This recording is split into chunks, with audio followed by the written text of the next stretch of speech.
You know, that first year, dude, when you're door knocking these strangers, these homes, and you're saying, "Hey, got a buyer for your home." Yeah. I have to imagine you probably didn't have buyers for the homes, right? Maybe you did, maybe you didn't. But what would you can you explain that strategy a little bit more in depth for somebody that's in that same situation? Yes. Would I do the same situation today? No, just for somebody that's listening right now that is new, maybe a new market, and they're looking to kind of apply that same strategy.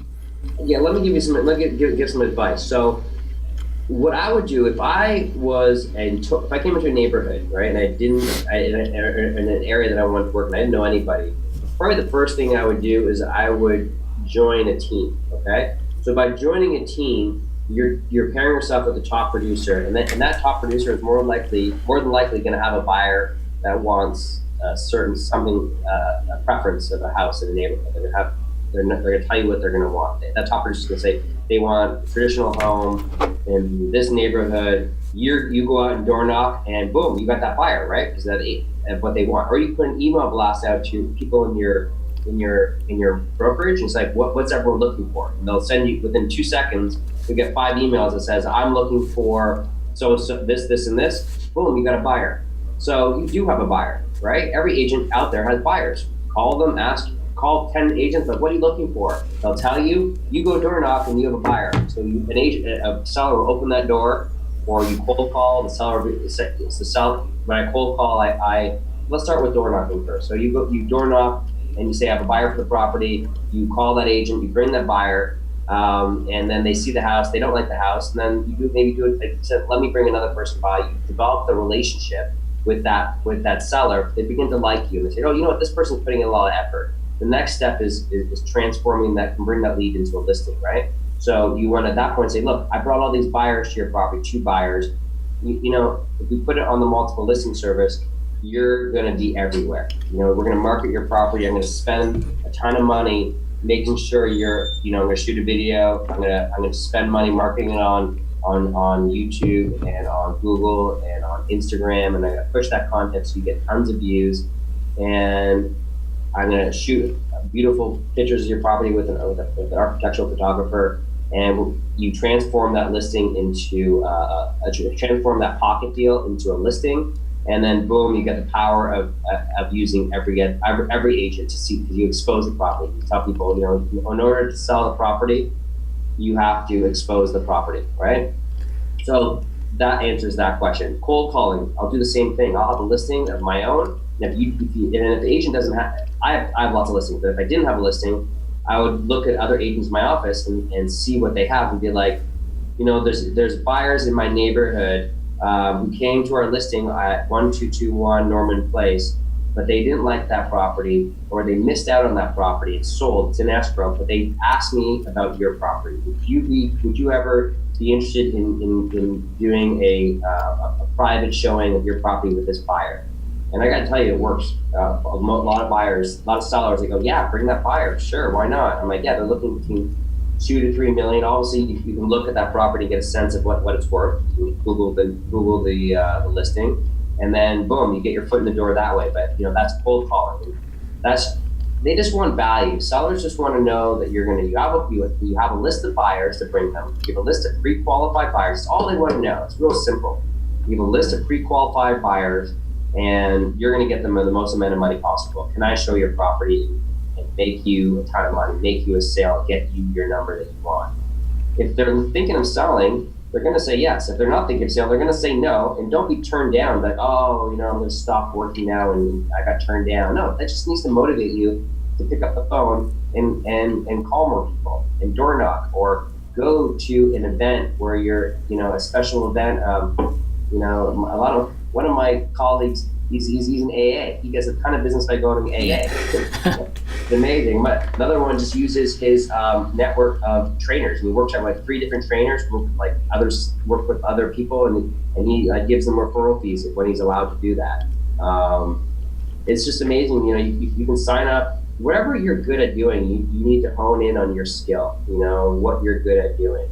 And this business it's a sales business. We're out there selling ourselves and our value, and people need to feel confident. So you need to exude that sense of confidence and charisma, and most importantly, you need to know the values and talk talk and be able to really understand your market and give that seller a peace of mind that you know what has sold. You know every other house in the market that has sold in the last year. So you can be quick and to the point and bring value. And that's really what my business has been all about. And it's interesting that it's taken until about, I guess I've been in the business since 2005, but I only started getting phone calls where sellers are calling me to list their house in the last 4 years. Do you believe that? How long it took? Yeah. That's how long it took me to get my branding out there, where I got a phone call for somebody saying, hey, I've seen your ad, I've seen your video, mainly it's my videos today. Can you come and give me a market analysis of the house, of my house? And that is when I really saw success, because they started calling me.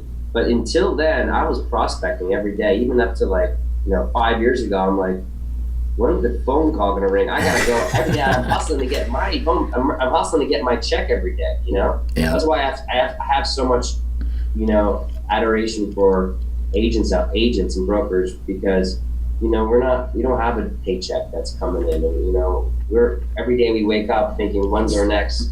How are we gonna pay the mortgage this month? Yeah. And when you ask yourself that question, the next question is be like, okay, when am I going to go meet someone again? When am I going to go face to face and meet somebody? Or when am I going to go shoot a video, that effort that it takes to go shoot that content about the neighborhood and edit it together? Luckily, you got Roosh, so it makes it super easy. Push that content so you're branding yourself. So branding and prospecting, rinse and repeat. And I promise you, you keep on doing that for a number of years with a great attitude and knowledge of the neighborhood and values, and there's nothing stopping you. You can make $1 million a year, no problem, 110%. You just got to get out there and do that hard work. Yeah, what I love about your strategy too is in not talking about marketing costs of once you acquire a property with some high-end properties, with some things you got to do there. I'm sure there's some more costs there, but as far as your cost, dude, to acquire the business, when you're prospecting and doing your video, both of those are really free. It's just you pounding the pavement. So you've done $2 billion in gross sales volume. But I know so many $1 million a year commission earners, but they can't pay their taxes at the end of the year because they're spending $800,000 a year in marketing for lead generation, right? So. Yeah, yeah. When you break it down, you're exaggerating with the number, but I spend a lot of my money marketing myself and branding myself. But the truth is the most effective way to market yourself is like you just said. It's just being face to face and prospecting and meeting people. And then the reason why, I guess. Now that it made me think about it, I actually didn't spend money on flyers and spend $3,000 a month doing flyers. I did the bus bench thing. Nothing happened from it. It was decent branding. I did it for like a year, no phone calls. But then I just committed to shooting videos. And after like 6 months, people started saying, oh, your videos are popping up everywhere I go. When I'm on YouTube, they're always showing up. When I'm on Google, I'm always seeing your banner ads. So I started learning about Google display networks and retargeting and re-advertising on Facebook and Google. And I make banners for the listings that I have, and I'll spend money. And it's really inexpensive. Like the audience lists for on Google is to get retargeting, re-advertising. It's really inexpensive. They hit that, and then I follow the cookies. I'll send them my videos over and over again. But like you said, it's free to get out there and shoot content. It's just you doing the work and shooting content. So whenever I'm out there door knocking or out there meeting people, or if I go to a restaurant, I'll take 10 minutes and I'll shoot a video about the restaurant and be like the mayor of my neighborhood and be the purveyor of that restaurant. If I'm at the dog park with my dog, I'll say, this is a great dog park. Or I'm about to go for a hike with my girlfriend, I'll be like, we're about to go to Temescal Canyon. This hike is 1 mile. And then I'll shoot out some B-roll, and then I'll go home that night, and it's fun. I'm in bed, and I'll just edit it and publish that content, and boom, it'll go on the map, and I'll be the more content I have, the more I'm known. So you don't need to go out and spend a ton of money.